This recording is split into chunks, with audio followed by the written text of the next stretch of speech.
So guys, even in 2025, Apple isn't slowing down. We've already seen a bunch of new releases like the MacBook Air, the latest iPads, and a brand new iPhone. But that's just the beginning. There's still a lot more on the way, starting with some exciting announcements expected at WWDC, and even more products rolling out through September, October, and November. Let's kick things off with what we might see from Apple this summer.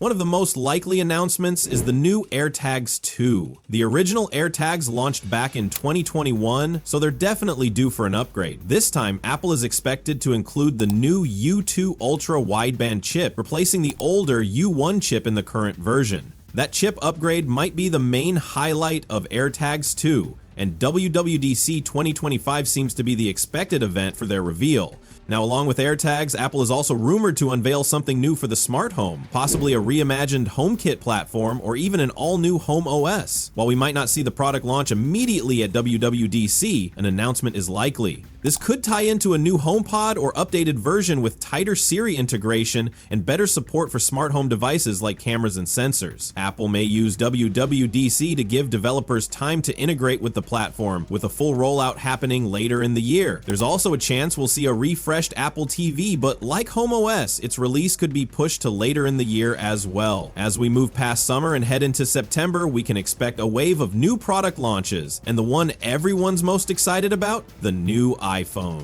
Most likely, Apple will introduce the iPhone 17 lineup, which should include the standard iPhone 17, the iPhone 17 Air, the iPhone 17 Pro, and the iPhone 17 Pro Max, which could even be rebranded as the iPhone 17 Ultra. This is typically when Apple drops its biggest announcements, so it's something to look forward to. You've probably already seen some of the leaks and rumors floating around. The standout so far seems to be the iPhone 17 Air, with its super thin design and single rear camera. Then there's the 17 Pro and Pro Max or Ultra, rumored to feature a redesigned camera bar on the back, a few upgrades in terms of camera performance, and maybe even better battery life. Aside from that, there don't seem to be too many groundbreaking features. Most changes are likely to be in the design, especially on the back of the phones. But all eyes are on the iPhone 17 Air. People are really curious to see what Apple has done with it. At the September event, we're also expecting to see the new Apple Watch lineup. Most likely, we'll get the Apple Watch Series 11.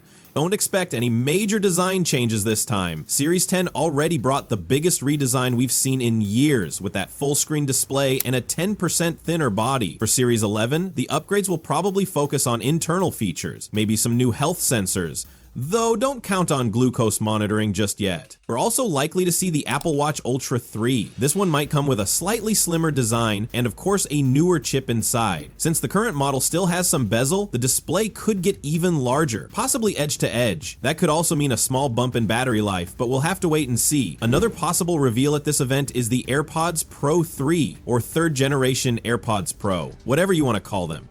Rumors suggest a fresh new design, which would be the first real overhaul since the original Pro launched in 2019. While the second gen model had a few small updates, this next version is expected to be a more significant leap forward. The standout feature will likely be the new H3 chip, bringing support for lossless audio and improved performance, especially in things like active noise cancellation, something to watch for. As we move toward the end of 2025, Apple is likely gearing up for its final event or mini event of the year, focused on introducing the new M5 chip. Also, the Mac Pro may skip the M4 generation entirely, particularly the M3 Ultra, which was already used in the Mac Studio. Reports also suggest that M4 Ultra may never happen, so Apple might be holding off until 2026 for a future chip update in the Mac Pro. As for the M5, it's definitely on the horizon, and we're hearing two possible directions Apple could take. One possibility is an M5-powered update to the iPad Pro lineup. That means the 11-inch and 13-inch models could get a chip refresh, though don't expect any design changes since the current design was just updated. However, if Apple does update the iPad Pro first with the M5, it's less likely that the MacBooks will be refreshed at the same time. There's conflicting information here. Some sources suggest iPads will get the M5 first, while others point to the MacBook Pro and iMac leading the rollout.